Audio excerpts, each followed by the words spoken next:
grocery stores, we'll roll into that. Special consideration of that, obviously, your package and presentation is huge. Your presentation when you're in the grocery store is huge. People buy with their eyes. They're walking by, they got to see color, they got to see a good label, a good package, good sturdy package that's going to last on a shelf, one that closes all the way properly so the greens don't go bad, because they're going to be sitting there for a week to 2 weeks. So you want to make sure they last. So supply consistently and reliably. You got to go there every week and deliver to them and making sure they have a good supply. You don't want to wait 2 weeks in between. I see people that do that. They wait 2 weeks in between. Some of that stuff might go bad in that time frame. So you want to be there every week and checking on them. Yep. And you want that weekly money anyway. I mean, come on, get that weekly money coming in. And so then you got to price competitively in the retail space as well. And also know that they're going to take at least 30% off the top. So if you're selling retail at $5, it's going to be $3.50 that you're going to get from a grocery store per package. Vice versa, however you're going to do it. It's going to be at least 30%. Some are 40. You can give discounts. I know, Andy, you do volume discount with the grocery stores that you got. Yep.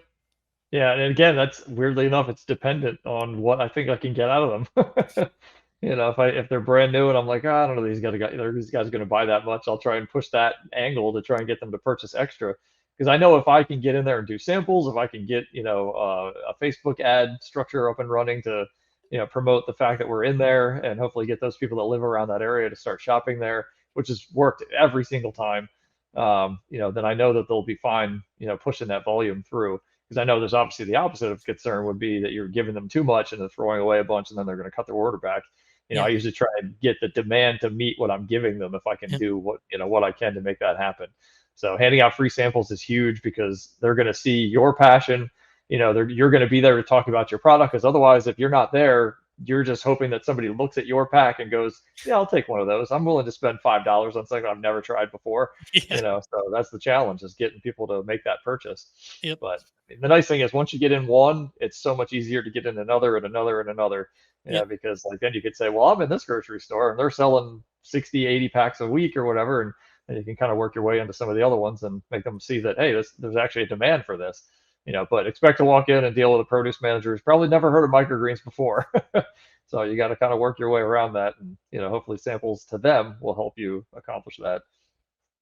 And also, we did recon before we went into grocery stores. What do sliders look like? Because we wanted them in sliders.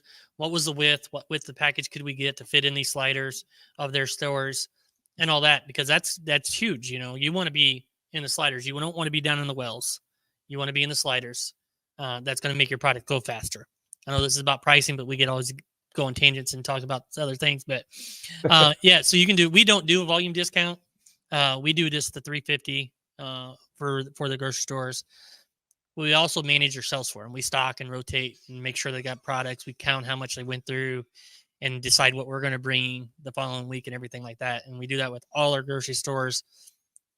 They don't have to touch that section. They love that. It's off their hands, and we fill their section and they're good to go. That's how we do it. I know a lot of it, and I know, Andy, you just drop it off and go. Yep, just drop it off. Let them take care of it. And we manage it, and I think that's one of our bigger selling points that we get into more grocery stores because we do that. Because everybody's hurting for labor these days. It's hard to get people for labor, so we take that part off of them for at least our small little section. So, and a lot of vendors are going to that now. You see a lot more vendor stocking going on and stuff, and I don't know if the grocery stores are asking for that or what. I just know we do it and done it. So it's as an advantage you can use to get into the grocery stores and keep your price at that 30% discount too. Don't go any lower than that if you're stocking. Don't go 40%. If you're going to stock, stay at that 30. Don't go any lower because that's your labor dollars you're putting into that. So definitely do that. Be competitive with your pricing. If somebody else is in there for very low, maybe you don't do it, but you don't want to be at the highest end either necessarily. And you also, when you're selling to grocery stores, make sure they understand they don't charge cheaper than what you charge for it anywhere else. So you have a minimal price. Our minimal price is $5 that they can charge.